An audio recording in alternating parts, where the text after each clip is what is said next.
क्या आपको लगता है कि आपकी जेब में रखा स्मार्टफोन आपको फ्री में दुनिया घुमा सकता है? शायद नहीं, लेकिन उसी स्मार्टफोन में मौजूद यूपीआई आपको हमेशा फ्री में पेमेंट्स करने देगा। इस बात की क्या गारंटी है? यह जानकर आपको हैरानी होगी कि हर साल जिस डिजिटल जादुई पिटारे को चलाने का खर्च 20,000 करोड़ आ रहा हो, क्या आपको लगता है कि सरकार उसे ताउम्र आपके लिए फ्री रखेगी?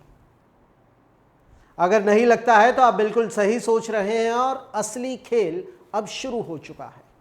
लोकसभा ने एक ऐसा बिल पास कर दिया है जिसने सरकार के हाथ में वो पावर दे दी है जो आपके यूपीआई ट्रांजैक्शंस पर चार्ज लगाने का रास्ता साफ कर सकती है, और वो है taxation and other laws amendment bill 2026।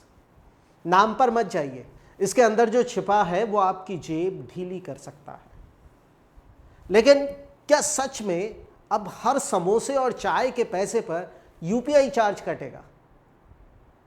नहीं, पूरी बात सुनिए।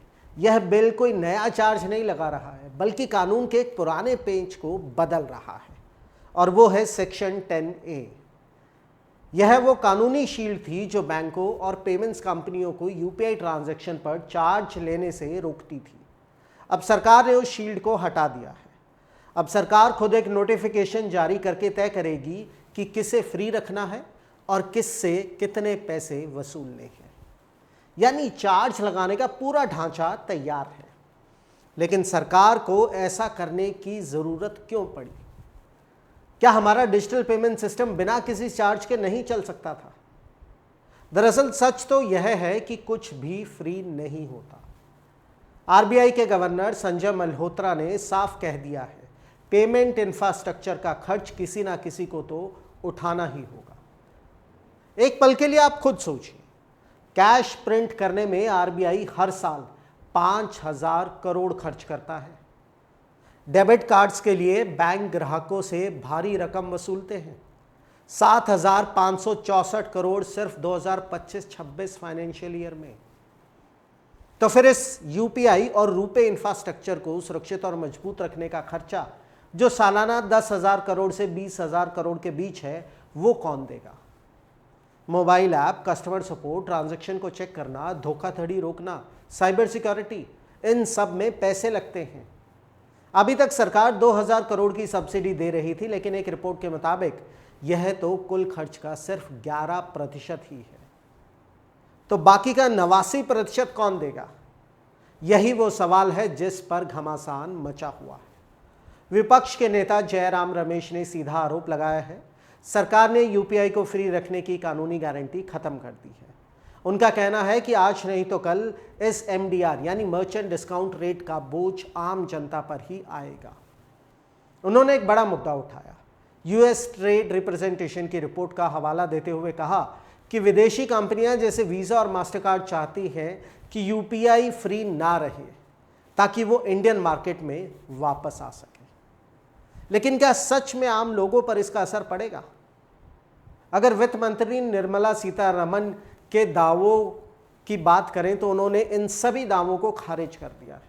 उन्होंने साफ किया कि आम लोगों और ग्राहकों पर इसका कोई असर नहीं पड़ेगा। एमडीआर हमेशा व्यापारियों पर लगता है, ग्राहकों पर नहीं, और अभी तक कोई अंतिम फैसला भी नहीं लिया गया है।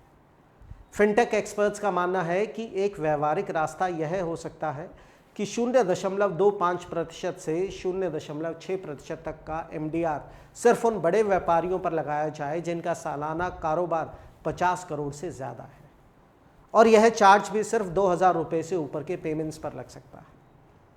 आंकड़े बताते हैं कि 2,000 से बड़े ट्रांजैक्शन कुल ट्रांजैक्शन का सिर्फ 4% हैं, लेकिन वैल्यू के मामले में ये 2/3 हिस्सा कवर करते हैं।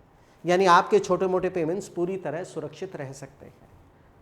यानी गेंद अब आपके पाले में है। एक तरफ डिजिटल इंडिया के सपनों को पूरा करने और विदेशों से पैसा खींचने के लिए इस बदलाव को ज़रूरी बताया जा रहा है, तो दूसरी तरफ आम लोगों के हितों और छोटे व्यापारियों की चिंताओं पर सवाल उठ रहे हैं। कैश निकालें तो चार्ज लगते हैं, ऑनलाइन पेमेंट करें तो चार्ज लगते हैं, अभी तक यूपीआई फ्री लगता था, लेकिन अब यूपीआई भी करेंगे तो हो सकता है आपको चार्ज देना पड़े।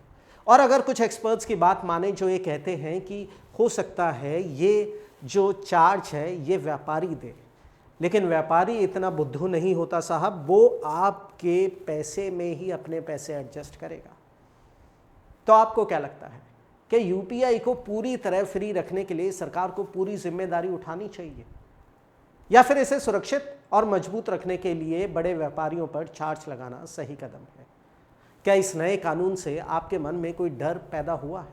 अपने विचार नीचे कमेंट्स में ज़रूर साझा करें। अगर यह वीडियो काम की लगी हो तो इसे लाइक और शेयर करना मत भूलना। मैं परवेश, स्टोरीज ऑन स्पॉटलाइट के लिए धन्यवाद। चुनावी वादों का वड़ा पाव, अर्थव्यवस्था का भरता, गर्मा गर्म मुद्दों का चटपटा विश्लेषण, व्यंग का तड़का with a bit of serious discussion.